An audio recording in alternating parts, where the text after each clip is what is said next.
Good morning, everyone, and welcome to the first risk reduction class, risk management class of 2023. Today, we're going to talk about issues surrounding repairs and review the forms and the procedures and some best practices. Repair issues are common to many transactions, and even worse, they are often central to post-closing issues that arise. Whether repairs were done adequately or not is frequently a problem after escrow is closed, and then we're involved in trying to resolve that. I haven't done a class on repairs for several years, and in the interim, forms have changed. The RPA has changed significantly, as you all know, but so has the repair request and response to the repair request. And also there's a few tips and best practices I'd like to share with folks so that you, like I said, avoid problems during your transaction and after transaction. So let's get right into the class. Lindsay sent out the handout, and I tried to organize the handout by how I'm going to go through the presentation so you can kind of follow along. I marked the handout with the paragraphs that I'm going to talk about. So hopefully you can make some notes if you need to, but just following along in the handout should be quite helpful. So I'm going to share my screen if I can remember how to do that. Okay. Everyone can see my screen, I'm hoping. Yep, we got it. All right. Okie doke. So let's get started. And as always, I want to remind everybody that I'm available to answer any questions, problems, challenges you have about any issue regarding your real estate career. Happy to talk to you about your personal problems too, but I don't have a lot of expertise in that area. So relative to real estate, call me anytime you have a question or a problem. It's never a bother. I believe that if you're working, I should be available. So even after hours and weekends, I don't mind the calls. During business hours, it's best to call my direct line there on the screen that rings at my desk. And if I don't pick up, I'm probably on another call, but I will call you back. Of course, my email address, most of you know that. And then finally, for evenings and weekends, my cell number is on the screen. And my recommendation is you text me because I don't always have my ringer on, but I always notice the texts when they come in. So I'll call you back. I'll respond to any text you send me. All right, let's get started. Everything you ever wanted to know about how to handle repairs from both the listing agent's perspective and the buyer's agent perspective. So I'm going to talk about some of the central things to keep in mind about repairs. And I'll just go through these one by one and talk about the forms and things that are associated with the points I want to make. So first thing I want to talk about is the seller's legal duty to make repairs. Under California law, there is a very limited requirement for sellers to make repairs. There is virtually only with a few exceptions, there is no obligation for a seller to repair a property before they sell it. And that includes outright safety issues. You could have a house with problems with electrical outlets and sparks could be shooting out of the wall as you walk by. And you might have some liability for injury that somebody would suffer as a result of walking by that outlet. But you have zero obligation to repair that outlet prior to selling your house, under California law. Now, under the RPA, there are some requirements for making repairs. And let me go back a moment. And there are a couple of exceptions under California law about making repairs, and we are going to cover that. Under the RPA, unless otherwise agreed, the property is delivered in an as-is condition, in its present condition, as of the date of acceptance, subject to any modification. So in other words, that have been agreed to. In other words, unless otherwise agreed. So if the buyer during escrow request repairs and the seller agrees with repairs, then the house would be delivered with those repairs completed. But everything else that wasn't addressed in a repair request would be delivered as is. And if there is no repair request, then the property would be delivered as it is when the offer was accepted. Okay, now that's detailed in paragraph 7B1 of your RPA. You can see right there, delivered in as is present physical condition as of the date of acceptance unless otherwise agreed. Now, under the RPA paragraph 14B2, a seller may request that a seller make repairs. So the fact that the house is sold as is does not preclude the buyer, after the phrase I like to use all the time is discovering what is, sort of a paraphrase of an ex-president. What is, once the buyer determines what is, and he doesn't like what is, then the buyer can ask the seller, how about fixing some of those things for us before we buy the home? The seller is not obligated under the contract or law to agree to making repairs, or for that matter, to even respond to the repair request. Now, I'd like to urge all the listing agents in the audience today to not take advantage of point 3B2 there.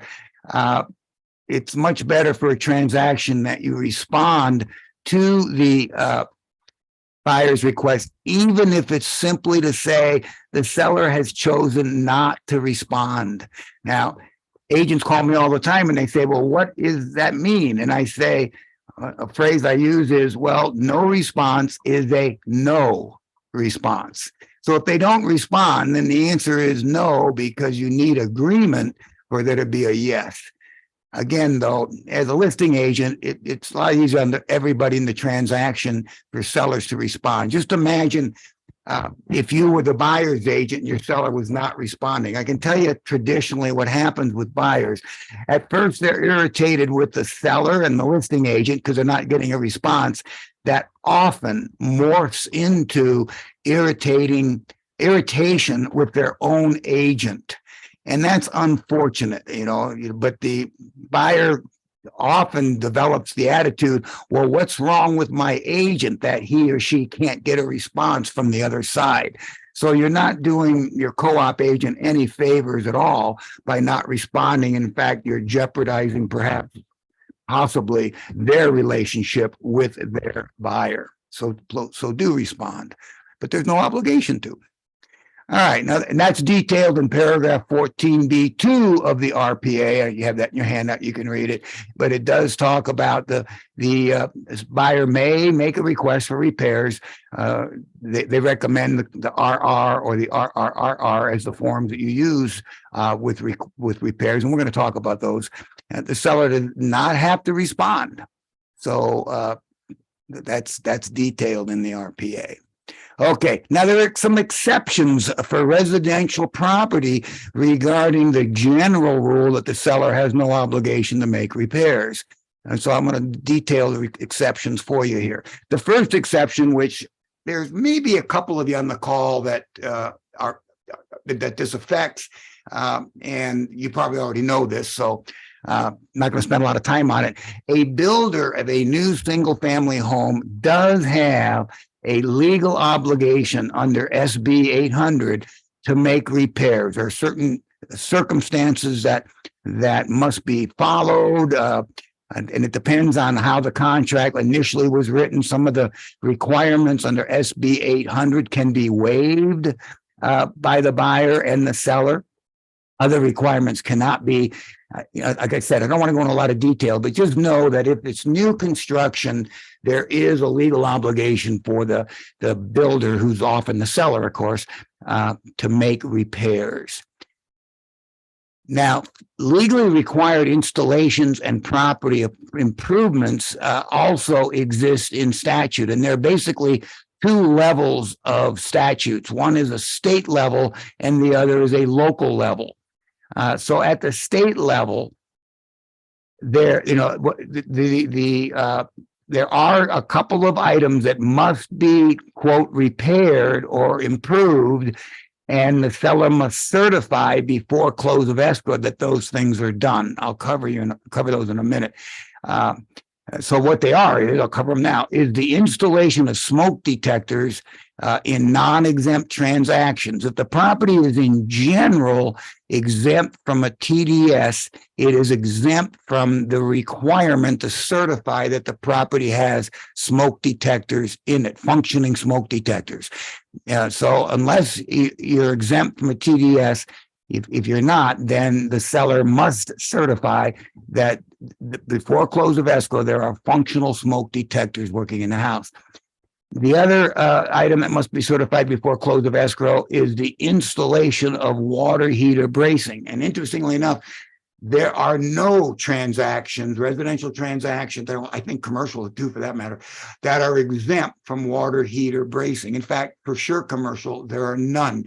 Land is not even exempt. Now, of course, that's sort of silly, but I like to joke. If you're selling a piece of land and there's an old water heater tank out there, you might want to drag it next to a tree and strap it to the tree, because there is no exemption of strapping water heaters. It doesn't matter if you're an exempt, successor trustee or even an REO. For a while, REOs, back in 2009, 2010, when we had a lot of REO sales, at 2007 and 8, I guess. Initially, banks thought they were exempt from that. They are not. No exemption for water heater bracing. Those both must be certified prior to close of escrow. That is the only state law, statewide, that requires certification in general. Now, there are some local ordinances that may be in effect. In the city of San Diego, there are no local ordinances. City of San Diego used to have one relative to low flow toilets, low flow water fixtures rather, which mostly affected toilets. They allowed that to expire. So there is no local requirement for retrofit. So now the costs of this retrofit can be allocated. So in RPA paragraph 3Q4, you can check buyer or seller paying for the smoke alarms, smoke detectors, if you will, and water bracing. Notice they do talk about carbon monoxide detectors in the RPA, but interestingly enough, carbon monoxide detectors are not a point of sale requirement. So, I highly recommend that they be installed at the same time the smoke alarms are, but there's no specific requirement for carbon monoxide detectors. There, interestingly enough, is a law that says the house must have carbon monoxide detectors, just like there's a law that says there must be low flow water fixtures in all houses. Whether you sell them or not, they must have them. But the fact that you don't have one doesn't preclude you from selling. Hope that's kind of clear. All right. And that allocation of costs is detailed in the RPA paragraph 10B, and I pretty much covered that, so we won't go through that. So now, an important consideration in regarding the allocation of costs to install smoke detectors and water heater bracing is that although it's legal to allocate those costs to the buyer, the problem a seller has is, it's not advisable, because the seller must certify that it's been done. So if you allocate it to the buyer and the buyer doesn't get around to spending the money and to do it, a lot of times what agents think is, we're going to allocate that to the buyer, which means we don't have to do it. No, that's not true at all. That's kind of like saying the buyer is going to pay all of the escrow fees, so therefore we don't have to have an escrow. The fact that, the buyer is paying for it doesn't mean you don't have to do it. And so since the seller is legally required, the seller's at risk if it's not done, if it's not certified. The seller is violating the law. I highly recommend that, especially as listing agents, you do not attempt to transfer the cost of water heater strapping or smoke detector installations, assuming your house doesn't have one and you need to pay for that. Have the seller do it. The good news is those costs are relatively nominal compared to all the other costs involved in a transaction. Okay. Now, two situations that do not require point of sale retrofits. And one of them is like I just mentioned, the installation of carbon monoxide detectors. Although the law says you're supposed to have them, and you have to disclose if you don't have them, you don't have to have them to sell your house. You're disclosing I'm in violation of the law. I'm selling a house that's supposed to have carbon monoxide detectors, and I'm ignoring the law. I'm not putting them in. Well, there is a provision in the law where the state, through the counties, can go out to houses and find people who don't have carbon monoxide detectors in them. But that's not really practiced too much. All right. And the other is low flow plumbing fixtures. Like I said, it's a law right now. Every house has to have low flow plumbing fixtures, but there's no point of sale requirement to certify that any longer in San Diego County. Statewide, there isn't any requirement. City of San Diego had that requirement. They allowed that ordinance to expire. Now, that is not true in LA. LA has specific local ordinances that require lots of retrofits, including carbon monoxide detectors, low flow plumbing fixtures. Maybe the most important one, one could argue, is automatic gas shutoff valves in the event of earthquakes that automatically shut off the gas going into a house. I haven't seen one in San Diego. I'm sure they exist in new construction, but I haven't seen them because we don't have that ordinance here. But LA has. So if you're selling a home in LA, you might want to give me a call. There's lots of local requirements that a seller must do relative to having the home inspected and making repairs. And that's allowed under state law. The state law allows local jurisdictions to have more stringent requirements than the state does. All right, seller's legal. Okay, seller's legal duty to make disclosures. Now, seller must generally make numerous specific disclosures as specified by various statutes. So, unlike making repairs, seller doesn't really have to make many repairs or hardly any. The seller has to make lots of disclosures by law. And these disclosures are identified in the RPA. They're itemized. And I'm going to zoom through them in the interest of time. I'm not going to spend a lot of time. It's in your handout. And if you get a copy of this presentation, we'll post this, of course. You can spend some time. I'm going to zoom through them. In some cases, a seller may be exempt from making certain disclosures. So like I said, successor trustees are exempt from doing TDSs. REOs are exempt from doing TDSs. Keep that in mind. All right, so paragraph 11 is where it details all of the disclosures, the statutory disclosures and other required disclosures and the cancellation rights associated with those disclosures. So, they talk about the TDS and the natural hazard disclosure. They talk about, the transfer disclosures in detail on how it's to be completed. They talk about supplemental disclosure that the seller must provide. They talk about amending disclosures, especially the TDS, if the seller discovers a new fact. Now, a seller has no obligation to amend the TDS if the buyer discovers a new fact. So where is that most common? It's most common is the seller has no clue on the condition of his heater. He assumes it's working. She assumes it's working because they turn it on and they get heat. It's inspected and the inspector says, oh my gosh, your heat exchanger is cracked. And that's pretty serious. That can be potentially dangerous because it can cause uncombusted gas to leak into the property. It can be a fire hazard because as the gas leaks, it might combust because there's a flame adjacent to it. So that's a pretty serious situation when it happens. It's amazing how often it does happen and no adverse effect, but I wouldn't be rolling the dice if I knew my furnace had such a thing. Okay, now my point is the physical inspector discovers that. Now they give the inspection report to the buyer. So by virtue of the delivery of the inspection report, the buyer's aware of it.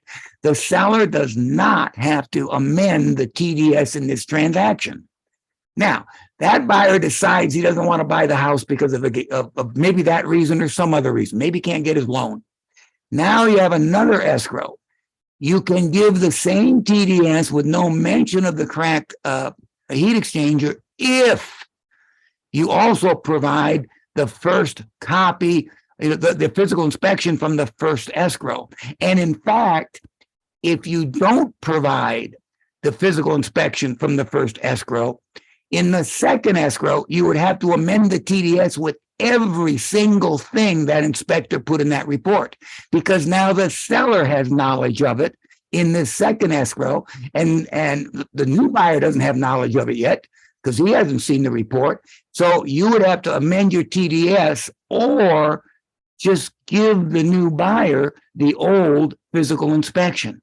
That will solve your obligation to disclose what you now know as a result of the first inspection. And keep in mind, doesn't matter if the seller ever read that inspection or not. The fact that it's in their possession, they have what's called constructive knowledge. Same with the agent, by the way. You, because you have the first inspection in your report, you also, as the agent, have constructive knowledge of everything in that report. Do you want to try to disclose all of that to a buyer or a second buyer, or would you just want to give the second buyer the first report? The question is obvious, but that's the rationale on why these reports are passed on escrow to escrow to escrow. Always, always two things. If you represent the seller in a second escrow, make sure that any reports that you got from the first buyer are delivered to the second buyer. Sometimes people have questions about that. Don't hesitate to call me. If you are the buyer in a situation where there's so let me back up. I'm sorry. If you're the seller and you have a second report, I'm confusing myself. You're the buyer in a second escrow. All right, I've covered that the seller gives you the physical inspection report from the first escrow. Now you're the buyer in the second report, in the second escrow. You don't have access to that report. You can't reach into the seller's files or the listing agent's files and get it. Sometimes listing agents, very foolishly, I would add, refuse to provide that to the second buyer. When that happens, it's imperative you call me. I don't want to jinx myself, but I have never not gotten that report from the first escrow to give to our buyer in the second escrow. The liability to all people, if that buyer doesn't get that first inspection report, is huge, especially for the seller and the listing agent. But we would even have some liability if we knew about a first report and didn't take, very, very specific actions to get it. Okay, enough of that. Can I ask a question? Yes. Libby has her hand up. Okay. If you have the first inspection with you, I have the listing. I Right. have the first inspection. Now the house has been completely revamped. Right. Should I have my inspector come down back and do a re-inspect? Or should I let the buyer do their inspection and provide them with the old inspection? Well, that's a great question, and it's a judgment call on your part. Sometimes, let me answer the question by giving you a scenario, and then I do want to tell you something to put on the cover email or the RFR that when you provide the first inspection to the second escrow. But to answer your question, sometimes when a first inspection trashes the house, maybe sometimes going a little overboard. And we've all been in escrows. If we sold more than a couple of houses, eventually we're going to be in an escrow where the inspector that the first buyer hired was, for lack of a better word, to be blunt, nobody's recording this, an idiot. Or maybe we are being recorded, so maybe you weren't an idiot. I don't know. Okay, so We got a reasonable inspection. yeah, okay. Well, if you have a really bad inspection, that's a good technique. You give both inspections, but you would have the seller go ahead and have another inspection done, and then you could say to the buyer, "I have two inspections. One that the first buyer got, one that we got. We recommend you get your own." But now they have both. If you wanted to document that you'd made all those repairs and you thought that the second inspection might do that, you could do that. For sure, when you provide first transaction escrows, and that includes escrows where you represented the buyer in purchasing the house and 2 years later he's selling it. Well, civil code requires we have that, all those disclosures in our file for 3 years at a minimum. So 2 years later, you still have constructive knowledge of all of the information that when the buyer bought the house. And so you would want to provide that stuff, even though a lot of it's out of date. So the statement you would put, Libby, and everybody on the call, when you're providing, either older inspection reports and disclosures or inspection reports that the seller addressed and maybe made some improvements, you would put on the RFR or the cover letter email that this, depending on the circumstances, you could say, these are inspection reports and disclosures the seller obtained when they acquired the property.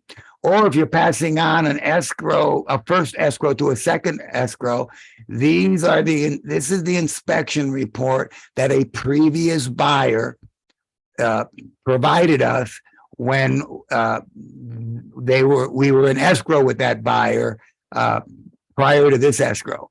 Now, the next statement's the important one, especially if you're providing old inspection reports. The information contained in this report may no longer be accurate.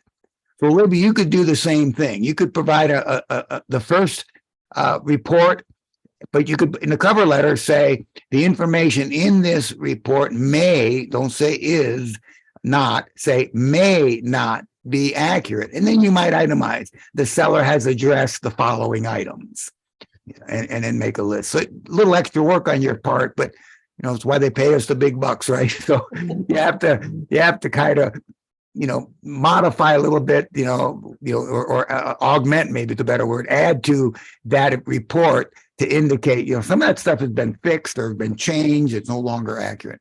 Does that help, Libby? Yes, it does.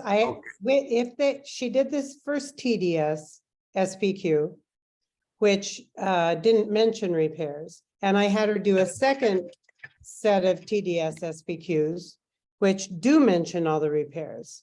Do I give them both of those or just the second one? I think you could give them, no, I think you give them both of them because you want to document, because that's interesting. I'm going to kind of cover that later in this presentation. Oh, sorry. Go ahead then. You do want to disclose repairs that you made. And so I would give them the first one because now you've said, look, we thought we had a problem over here, but we fixed it. But but they should be informed that there was a problem. I'll tell you why now, and then I can repeat it later. Oh, that's okay. The buyer is entitled to know what was done because they may want to evaluate how thoroughly those repairs were made. So, okay. Do I disclose that my roof leaked and I repaired it? Because I repaired it. Why do I need to disclose it? Because the buyer may want to have a roofer look at it and make sure that the repairs you made, Mr. Seller, were adequate. And so not telling them that you had a leaky roof that you repaired deprives them of that opportunity. And so so you would give them both. Okay. Okay. Great questions, by the way, Libby. Excellent. All right. Any other questions on this particular point? We'll move on. Okay. So, it just continues to discuss the various disclosures that a seller must make. It points out that the waiver of statutory disclosures is prohibited. So, most of these disclosures I've already looked at cannot be waived. And then Megan's Law database is a required disclosure, but the good news is it's in the RPA, so you don't have to do anything anymore. Same with the gas and hazardous liquid transmission lines. There's a civil code that requires the seller must disclose the potential that those pipes exist somewhere near the property. But again, that's done right in the RPA. So those two disclosures are no longer necessary as standalone disclosures. Environmental hazards talks about that, and it itemizes the 6 zone reports that must be given in all transactions. This is no property, no real property is exempt from 11K. Talks about the condominium disclosures. And finally, the latest one is the solar system disclosures, which is part 2 of the SOLAR, where the seller discloses to the buyer information about the seller's solar system. Okay, now civil code requires all sellers to disclose material facts. Some of those disclosures we just talked about a minute ago, certain sellers are exempt from making them. No seller is exempt from disclosing material fact. What's a material fact? A material fact is defined as any fact that affects the value or desirability of a property. So if a seller is exempt from providing a TDS, and on the TDS you check that the house has a heating system, but you know that the heating system is defective, you're exempt from a TDS, so you don't have to disclose that you have a defective heating system, except the civil code requires you do have to disclose it because that's a material fact. And so keep that in mind. The fact that certain sellers do not have to give TDSs or SPQs does not preclude them from disclosing anything they know that adversely affects the value or desirability of the property. This comes up all the time. So if you have any challenges there, don't hesitate to call me. Why? Because we don't want you to get in trouble, because the courts have interpreted this fact very broadly. Failure to disclose can be a very serious problem. And if there's legitimately something that the seller knew and didn't disclose, the seller is going to be in a very bad spot. So we want to protect our sellers. Okay, now that's detailed, by the way, in paragraph 11N of the RPA, known material facts. Of course, the seller can't disclose what they don't know, but if they know something's wrong with the house, regardless of whether they're exempt from a certain disclosure or not, they still have to disclose that they know there's a problem here. And it's right there, known material facts and defects affecting the property. Now, there are 2 places where that can be addressed. And it can be addressed as a standalone addendum as well. But material facts or defects affecting the property, you would check yes if you have such a thing. And this would be other than what's already disclosed, of course. And then you would explain it down here in the exemption part.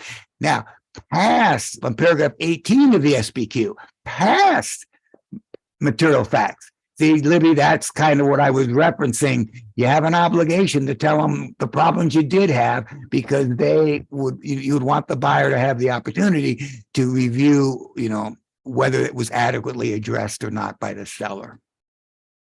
Okay, now it also in 11N includes another disclosure requirement, and that's insurance claims in the past 5 years, and that can also be handled by the SPQ, or if an SPQ is exempt, an ESD. I didn't put that in the handout or in this presentation, but for properties that don't have SPQs or TDSs, you do give them an ESD exempt seller disclosure, and that question is on that disclosure too, any insurance claims in the past 5 years. All right. Should a seller disclose defects that have been repaired? This is sort of now reviewing a little bit what we kind of talked about due to Libby's question. So if it's a chronic problem, in other words, the toilet keeps backing up, they call the plumber and the plumber comes out and he fixes it and he clears it. And then a month later, backs up again. The plumber comes out, it clears it, fixes it, works for 4 months. Then it backs up again. That chronic is ongoing. A chronic condition is an ongoing condition. Yes. You'd absolutely disclose, even if it's been repaired. The fact that it has a history is very, very important. In my toilet example, there may be roots in that sewer line. That's the problem. Okay, now what if it's a one-time problem? They replaced the garbage disposal. They replaced the broken window. Maybe some of the things on Libby's list of things the seller did, one-time thing that not going to be a chronic problem. Would you disclose those? Yes.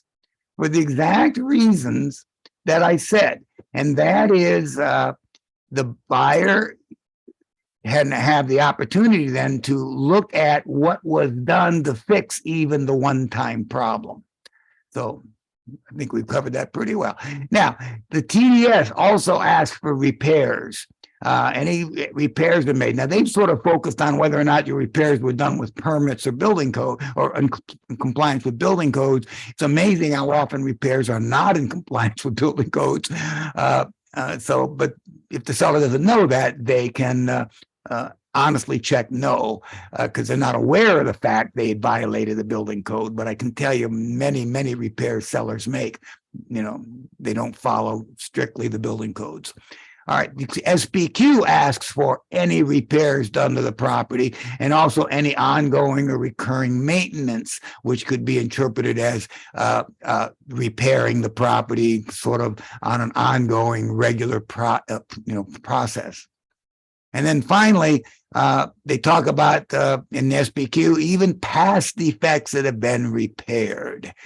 See, that's very important. Agents have often taken the attitude that since it's fixed, I don't have to disclose it.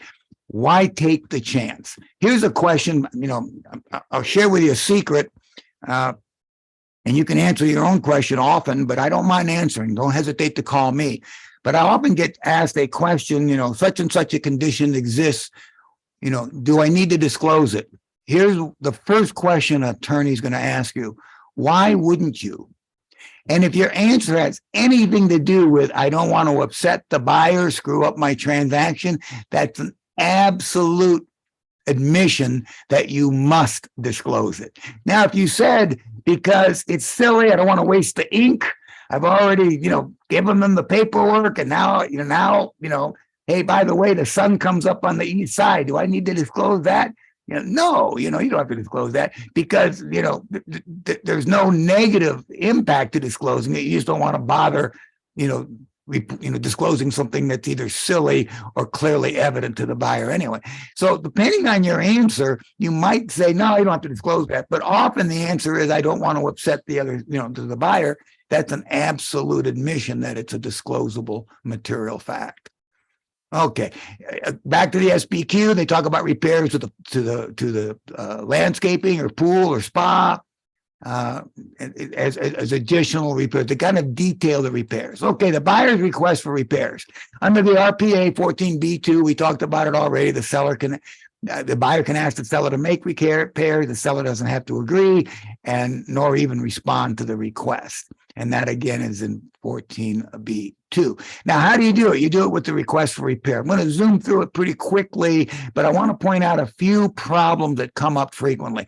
First thing is, be sure the date prepared and the repair number is there.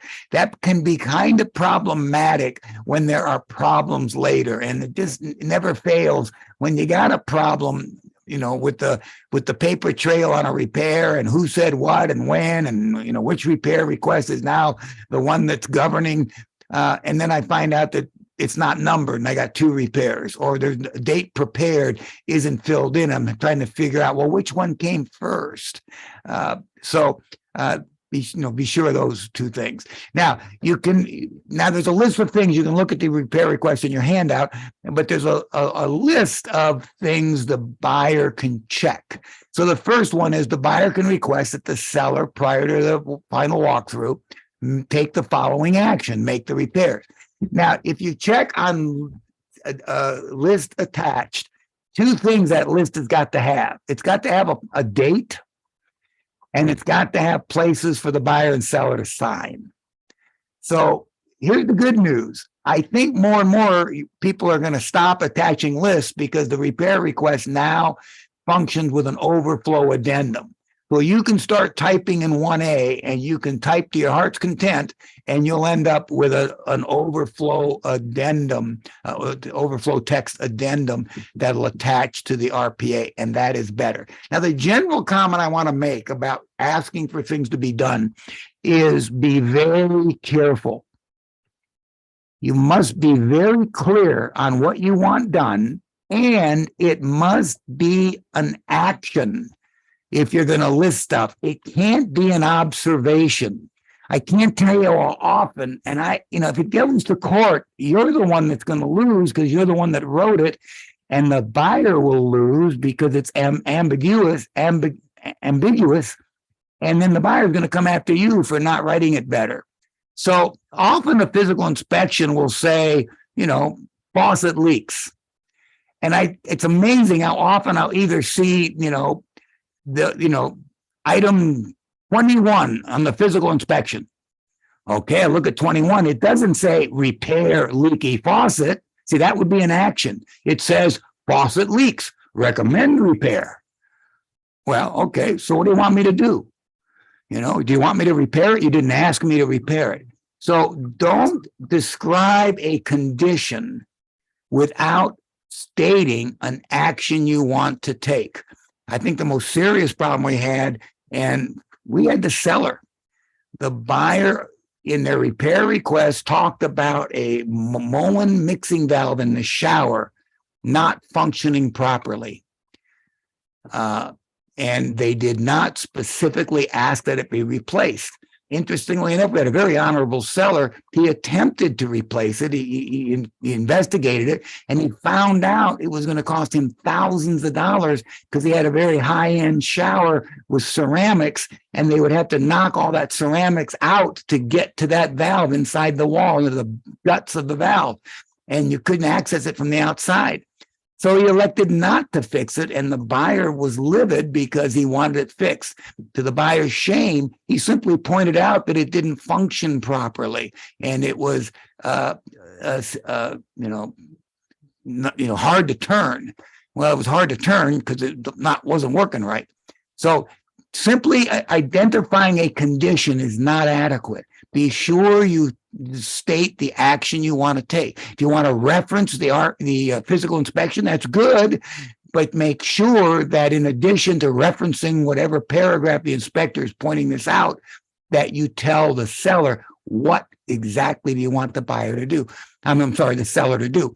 And keep in mind, ambiguity is always interpreted against the creator of the ambiguity. So as the buyer's agent writing this up, you got to be very careful. All right. So that's the first paragraph.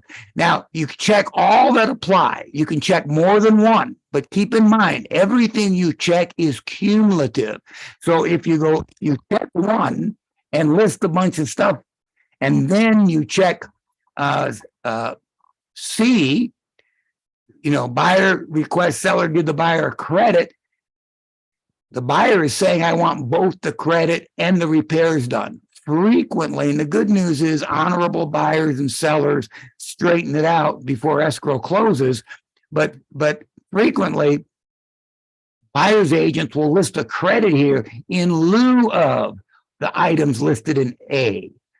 And that's not what the contract said. The contract says whatever is in A and whatever is in C and whatever is in D and whatever is in B, if you check the box, all of them apply. So keep that in mind as you prepare your RPA. So, of course, B talks about the termite work in Section 1 and Section 2 clearance.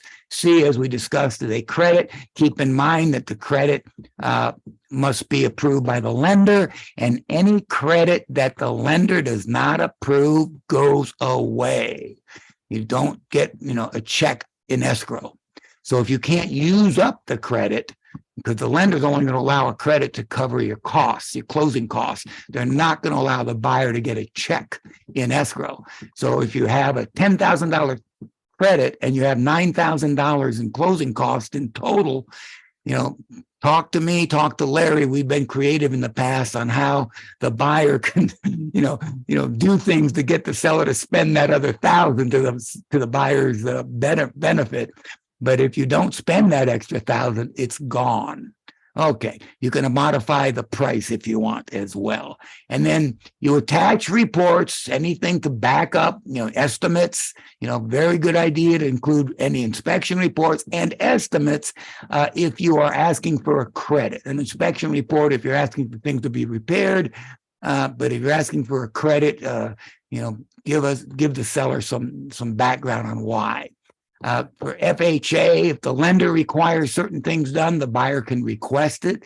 The seller's under no obligation to perform those things. Now, if the seller agrees to those requests and the buyer removes the property contingency, which is 3L3, and then detailed in 8C, except the following, or the seller can want the buyer to remove all of the contingency. So the buyer will remove all the contingencies attached on the car CR. And then repair requests have an expiration date. So, be aware of that. There's a boilerplate that is included 5 p.m. the third day, and then you can modify that. Okay. And then the buyer signs the repair request. Now the seller can respond to the repair request. And there's two ways to respond. One is on the RR itself. So the RR page 1, we pretty much covered that. And then, almost near the top of page 2 is where the seller's response can be if it's a simple response. And so the seller can agree to all of the buyer's requests or a partial agreement. And again, keep this simple. If you can't list what you're not going to agree on these 3 or 4 blanks, you might want to do a response instead, an RRRR, instead of simply checking a box and then writing a book of all the things that you're not going to do. You'll do everything except, and then, you're listing 14 of the 15 things that the buyer asked for. Not a good idea that way. And then you can also have additional conditions, which substantially means removing your contingencies and attach a CR, because otherwise the only contingencies being removed by this RR is the physical condition contingency. Or instead of responding on the RR, the seller can check the box. I'm going to respond on the RRRR, and we'll look at that in a minute. And the buyer's requests are not incorporating the agreement until the seller responds to the request in an attached AEA, if that's the choice they want to make. They want to negotiate, so they're not going to incorporate this into an agreement. Instead, we're going to give you an AEA and kind of renegotiate a little bit. And the AEA is an addendum that is actually it's an amendment, not an addendum, and it follows pretty strictly contract law on offers and acceptances and counters, that sort of thing. So this is not real common, but if you want to do this and talk to me about it, give me a call. We'll go through that. Or the seller can flat out say, no, I'm not going to do it. And then the seller signs it. Then the buyer on the same form responds to the seller's response. So the seller accepts, the buyer accepts the seller's partial or conditional agreement, or the buyer does not accept the seller's partial agreement. That is where the seller said, I'll do everything except, a little bit above this. And then instead, he can just submit a new repair request. Okay. Now, the seller's response to the repair request, if it's a little more detailed than a simple 1 or 2 line, exception. I mean, the simple thing is, I agree to everything. Well, that's simple. Or I agree to everything except this one thing, or these 2 things. That can be simple. But if it's a little more detailed than that, you can then send to the buyer your own RRRR, which is a more thorough response. And again, number it, date prepared, very important. And then any box you check applies. So if you're only going to do one thing, only check one box. This is not an either or. Okay, we'll make all your repairs, except we're not going to do this, or we're going to give you some money. Which do you want? And so you check both, or you created a document that says you're going to do both. So be sure these are mutually inclusive, not exclusive. Every box checked applies. So I'm going to give you a credit and I'm going to modify the price. Well, sometimes that happens. Maybe the credit exceeds the buyer's costs and the seller's agreeable to that. So the buyer is going to make up that difference by getting a reduced price. Okay, that can work. All right. And then the FHA and VA repair requirements are specified in 3A. The buyer's FHA lender will not loan the buyer the funds needed to purchase the property. If that happens and there's a financing contingency that's not been removed, the buyer can cancel this agreement. Regardless of whether he's waived his loan contingency or not, he can cancel the agreement if his loan specifically will not be approved without the repairs. Now, that's a bit of a gray area, and Carr is trying to argue that if you remove your loan contingency, but there's a repair issue with the loan, they are arguing that that's a physical property condition contingency, and your loan contingency does not apply. I'm not sure I would agree, and I've talked to attorneys who have told me, that could be a problem. So if it's coming from the lender as a part of the loan approval, see, the attitude could be the lender would say, because what the law is clear on is if you can't bring the property in at value. So the lender and the buyer are going to argue, well, it won't come in value unless you make these repairs. If you were buying the house for $500, yeah, we'd give them the loan. We don't care the condition. The land's worth 10 times that. But no, the house has to be in better condition, because it's, the loan value doesn't match the condition of the house. So that's where that can be problematic. All right, seller's conditions, again, they can attach a CR asking for a total removal of all contingencies. And then the RRR also has an expiration. And again, notice the FHA and VA buyer that, there may be the inability to purchase the property. You might be in breach of contract if it's a repair issue. Now, the buyer then can respond. The buyer accepts the seller's response, or the buyer accepts the response with the following modification. And again, keep it simple, because if this is going to be, 15 items that you try to squeeze in, or you type in see attached addendum, no, don't bother with that. Just check the box down here, withdraw the repair request and give a new one.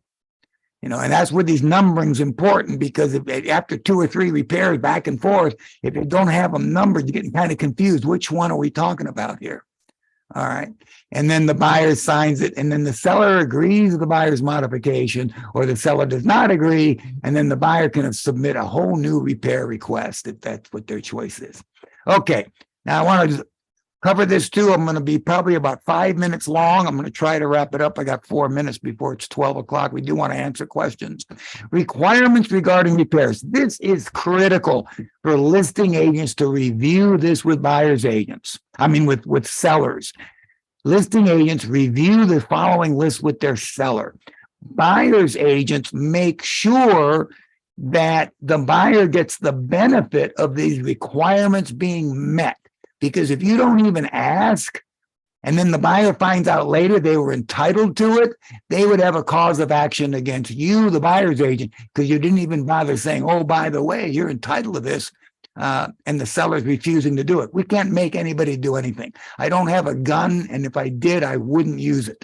So I can only tell my client what the other side is refusing to do. I can't make the other side do anything. Okay, so the first requirement is the repairs must be completed before the final walkthrough, the VP, verification of property condition. And that is by default in the contract 5 days before close of escrow.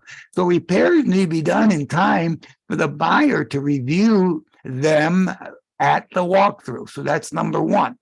Number two, the repairs may be performed by a seller or others, contractors, possibly even handymen, but they must comply with applicable law, including permits. And they must be performed in a good and skillful manner. They must use materials that are similar in quality and appearance to existing materials. And if it's not an exact match, which is not always possible, then be sure that the buyer signs off on what you're going to match it with. Because I've had lots of problems over the years. Seller makes an arbitrary decision on what a close match is, and the seller makes that decision, and the buyer doesn't agree. The seller must provide, this is the biggie. This is what gets ignored most of the time, and this can be problematic for a buyer. And if a seller doesn't want to do this, and the seller, maybe doesn't want to agree to the repairs and give a credit instead. In fact, I'm going to recommend that, and I'll talk about that in a minute. The seller must provide receipts and invoices for repairs performed by others. And for the work that he does himself or has a handyman do, that he's doing it under an owner contractor provision in the law. An owner can do work that on their house that requires a contractor's license if they do the work themselves. But if they hire a contractor, if it's more than $500, or if it's doing certain things like electrical, plumbing, heating, air conditioning, ventilating, roofing, those require contractor's licenses. So the seller, if he's doing the work himself, provides a written statement indicating the repairs performed by the seller and the dates those repairs were performed. As a buyer's agent, you should request this. That's supposed to be provided prior to the final walkthrough, for sure at the walkthrough at the latest. I don't want to name any agents, but there's a couple maybe on this call very good about this. Sissy is a very, very good practicer of this particular policy. She makes sure she gets receipts for repairs from the seller and provides them to the buyer. That's an excellent level of service to your client. It's required. And so you have an obligation to make sure that that is at least asked for. Now, there is a form, and it's, I asked Lindsay, I think they already did it, she's very, very efficient. We've uploaded this form to Agent Hub. Maybe we're not supposed to, but association doesn't have access to Agent Hub. This is a copyrighted form for the San Diego Association of Realtors. It is a seller's statement on repairs. For those of you who are not a member of the San Diego Association, you don't have access to this form. So access it on Agent Hub. I'll take my chances. This is one way that a seller can provide written information about the repairs being done. So that's a good form to be aware of. Whoops. Okay. So the repairs, all of that I just read to you is detailed in paragraph 15 and the seller's statement of repairs. All right. Why am I going backwards here? Okay. Now, given that rather that onerous, if you will, list of things that the seller has to keep in mind when he agrees to a repair, I highly recommend, Carr recommends, I think, Larry recommends, Mike recommends, all of us recommend, many of you probably are doing this, get credits in lieu of repairs. That's so much better. Now, first, number one, check with the lender because you might be limited in how much credit you can get. Now, you need to do this early because you have to do this prior to the CD being done, before the doc's being prepared. Doing this at the last minute is going to make it difficult to get a credit. Repairs done as the buyer sees fit. The buyer gets to make choices. If there's not a perfect match, the buyer gets to say, well, this is what I'm going to go with, because he's going to do it, she's going to do it after close of escrow. The buyer can use the money as he or she chooses.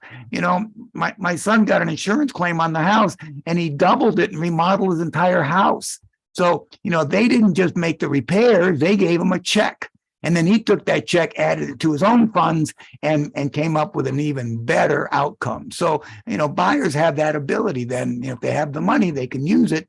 And they have the money, they don't get a check, but their closing costs that are in the bank that they're going to have to take out of the bank stays in the bank because the seller will cover the closing costs with the credit and the buyer will effectively have that money available to them after close of escrow.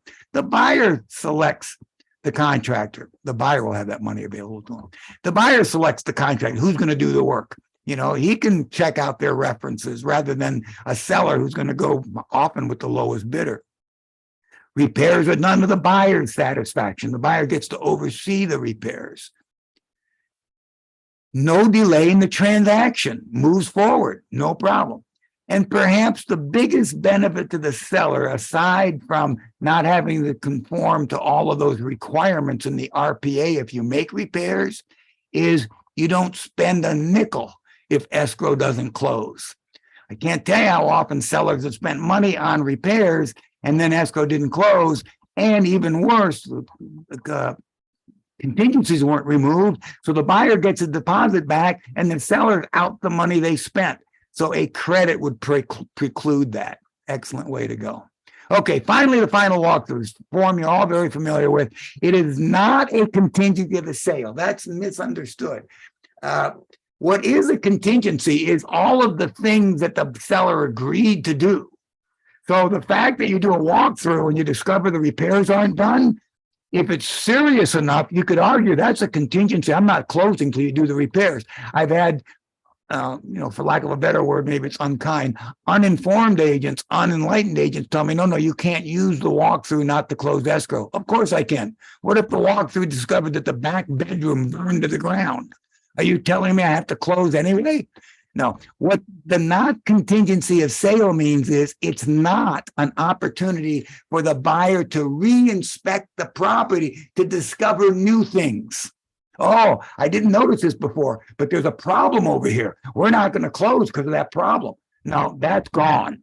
But you are looking for repairs that are done. You are looking for the home to be maintained in the condition it was when you wrote the offer. That house that had the back bedroom burned down, well, it's not in the same condition. I'm not closing. See, so the walkthrough results, if you will, could be a contingency. So that's often misunderstood. There's a form that you use to execute, to do the VP, and the form's pretty straightforward. Won't spend a lot of time on it. You list any of the things that that are not appropriate, that, was either supposed to be repaired or supposed to be maintained. I don't recommend you introduce new things on this form. It's not illegal to do it. It's, the seller doesn't get to cancel because you sort of use this as a, last minute repair request, but it is problematic. Don't do that if you can help it. Or you can waive the walkthrough. Check the box. I'm going to have reloaded up an in-house waive of walkthrough form as well. You might do that in addition to having the buyer check that if they elect to waive the walkthrough. A final note on the walkthrough: do not conduct the walkthrough on behalf of your client. If the client cannot do a walkthrough, then the client is waiving it. I'm out of town, Walt. Can you do the walkthrough for me? Sure. No. Now you might go over there and they service, say, oh, by the way, I went over there and I checked on repairs. They're not done, but I'm not doing this walkthrough for you because this is something the buyer must do for themselves. So keep that in mind. All right, that's it. You guys have been great, and appreciate your attention through all this. Lindsay, do we have any questions? Just a few. Ron Wilson wants to know, are you required to have smoke detectors in each bedroom on all houses, no matter when it was built? The short answer is no. The longer answer is if you have smoke detectors in the property that were compliant with the code when the property was built, that's okay. If you don't have smoke detectors in the property any longer, and if they did exist, they would have complied to the current code, but they have been removed, they're gone. When you replace them, you do have to put them in each bedroom. So what does that mean? If I'm selling a 30-year-old house in Mira Mesa, and it's 1,000 square foot house, and it's a Plan 64, I can tell you, walk to the end of the hallway, you stand right there and you can put your hand on all 3 bedroom doors. So the code allows you to put a smoke detector at that end of the hallway, and that was fine. That was totally code. So if that smoke detector is still there and still functioning, maybe I need to replace the battery, but it's still there and it works, then I don't have to now put smoke detectors in each bedroom. But if the previous owner took out the smoke detector completely and now there isn't one, now I got to put them in, then yes, Ron, you have to put them in each bedroom. I hope that answers the question. Ningrid asks, what about if you're selling a fixer that will be sold as is and will need to be torn down and an investor is going to buy it? Are you saying we should still suggest to the seller to install smoke detectors? He's required by law to certify that they're there. So yeah, the short answer is, yeah, you can suggest it to the seller, but I wouldn't use that language. Well, I guess I would. I would say, I recommend you do this. Yeah, I guess that's exactly right. That's a nice way of doing it. I'm getting kind of tough here. I recommend you do this. I know we're going to tear it down, but civil code requires it. Now, I'll turn the recorder off a little bit. If it's going to be torn down a month later, nobody's going to live in it. Who cares? I wouldn't lose too much sleep over it. The concern you have is if that house burns down because there's no smoke detector that might have alerted the occupant or the neighbors. I guess it wouldn't alert the neighbors, but it would look, if it's going to stay vacant, then I guess the smoke detector wouldn't help anyway. But if the buyer is going to live in it, and it burns down a month before they knock it down, the seller could have a problem. And I would say a buyer's agent could have a problem if we somehow, with a wink and a nod said, "Nah, don't bother." So short answer is that the law doesn't allow for, to be torn down. You don't have to do it if you're going to tear your house down. Hi, Walt, this is Yep. Sharon. Yes. At least on my screen, it shows that chat has been disabled for a while. I don't know if there are other questions that people could not write in. Maybe it's just mine. I don't know if anybody else has chat available. My screen says chat has been disabled since Nini asked her question. And since Lindsay posted the last thing I see in chat was when Lindy posted the now it's active. That was my bad. Sorry, I everybody. just wondered if anybody else had other questions that they couldn't ask. Thanks. So Sharon, do you have a question I can answer? Or you need to type it in the chat and Lindsay tells me? I will just ask it. You were going over how to, trying to remember what it was, but how to handle certain situations regarding the repairs, say this, say this, say this, say this. And I'm wondering, is that terminology available somewhere in Agent Hub for us to find? I'm not following the question. Yeah, I'm not following it either. So So I'll maybe put it in the chat review and see what it was. afterwards. What is the best recourse if repairs are not being done at if repairs are not done at walkthrough? Great question. I was going to close with that, but I'm going to answer that question and any other questions you have. And thank you for asking it so I don't forget it. If the repairs are not done at walkthrough, or the property hasn't been maintained and there's a problem at walkthrough, it's a judgment call. I mean, first of all, the first thing is you point that out to the seller and you try to resolve that. Can escrow be delayed a couple of days to get it done? If it cannot, because the buyer is going to lose his loan doc, or even worse, no, the buyer would allow it to delay, but the seller is saying, tough luck, I'm not doing it.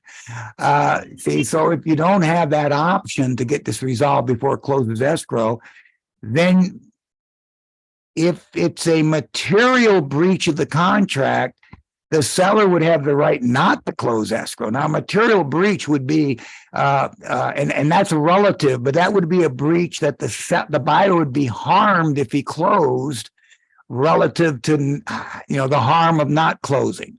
So if it's a dripping faucet and the buyer refuses to close and it causes all kinds of problems, that buyer may have a problem getting those issues that were created because of the dripping faucet not being fixed, because he didn't close. Because the court would say you should have closed and then sued the seller for the dripping faucet. So that's sort of a gray area. If it's a minor problem, you certainly have the right to insist that it get done. If they refuse to do it, you have to determine whether you're not going to close or close anyway. If you close anyway with the intent, and I would say even if you're not sure you're going to do it anyway. Give a reservation of rights letter to the seller. So in which case, and I'll prepare that for you if you need my help. But basically what you're saying is, look, the buyer's going to close in spite of this action not being completed or taken. Do not construe closing as the buyer's acceptance of the property the way it is. The buyer is reserving their rights under the contract to pursue further action to get this resolved. And so that sort of cuts off a seller arguing later, look, he closed, so obviously it was okay. That's not an easy argument to make anyway. It's an almost impossible argument to make when you send the seller a reservation of rights letter, basically saying, yeah, we're going to close. It's important that we close. My family has no place to live, but don't construe this as of us accepting the home in its current condition. Does that answer the question? I'm not sure who asked it. It was Dave Zeman. David, hopefully I answered it. I think it did. Okay, so I think Sharon thought of her question again. So how to handle handing over prior inspection reports. You had several statements, including one that says the prior report may no longer be accurate. Is that set of statements available in Agent Hub? It's not, but maybe I'll make it available. It's pretty straightforward. You know, you basically, it's 2 statements if you do not represent the buyer. It's 3 statements if you represent the buyer also. In other words, it's a dual agency. So the first statement is identifying what it is. These are inspection reports and disclosures the seller obtained when they acquired the property. It's that simple. These are inspections and disclosures the seller obtained when the seller acquired the property, period. The next statement, my wife as a TC puts this on her RFRs, frequently puts it in bold. The information contained in these reports and disclosures may no longer be accurate. The information contained in these inspection reports and disclosures may no longer be accurate. Now, if it's not dual agency, you're done. If it's dual agency, you need to add an advisory. And so the third statement, when you represent the buyer, if the buyer has any concerns about the information in these reports and disclosures, the buyer is advised to investigate that further. If the buyer has any concerns about the information contained in these reports or disclosures, the buyer is advised to investigate that further. Just a follow-up to Dave Zeman's question. He says you do a reservation of rights letter and then to small claims court.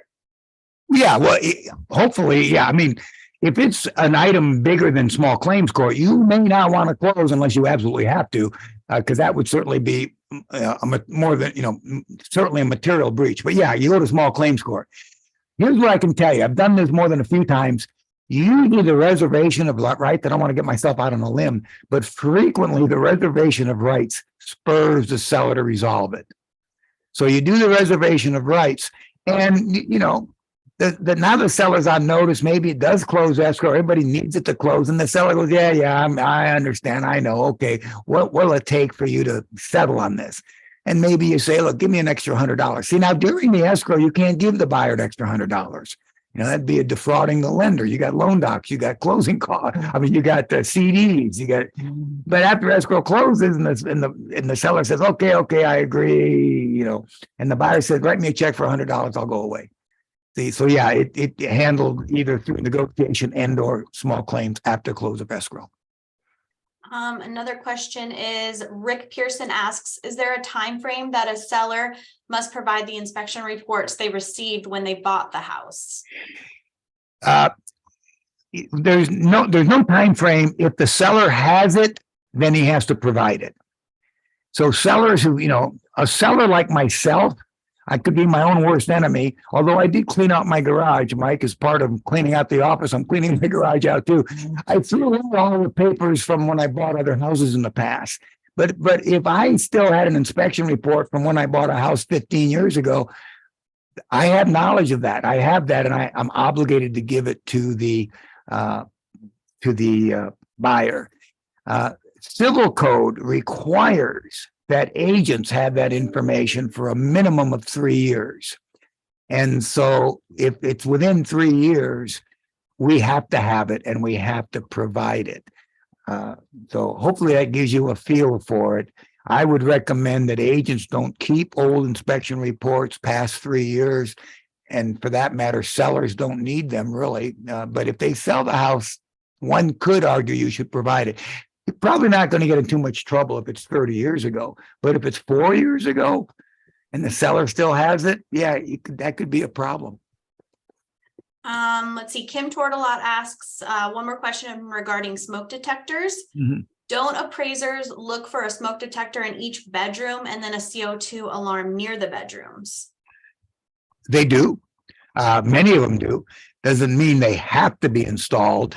Now, if the appraiser says, I won't give you the appraisal, I can't bring this home at value unless they're installed, and the seller may want to go and put them in. Again, they're not real expensive. You can buy battery operated ones at Home Depot and probably less than $30. Maybe with inflation, they're $300. I don't know, but they're not that expensive. So, yeah, that's the problem you have with appraisers. If appraisers, there's no requirement that the dishwasher work. But I was involved in a transaction, not personally, but helping the problem. The appraiser ran the dishwasher. It didn't work, and put on the appraisal that they couldn't close escrow unless the dishwasher was replaced. So no law, but now the buyer can't get a loan. So you have to deal with that. Hope that answers the question. Brenda Dosh just made a comment that she had an appraiser charge $200 to go back out when the smoke detectors were installed. Yeah. So we might as well do it. Yeah. And that's it. All right, folks. Thanks for your attention. Have a great rest of the day, rest of the week. Like I said, don't hesitate to reach out. If you're working, I'm available. So give me a call. Take care. Have a nice Thanks, Paul. Bye.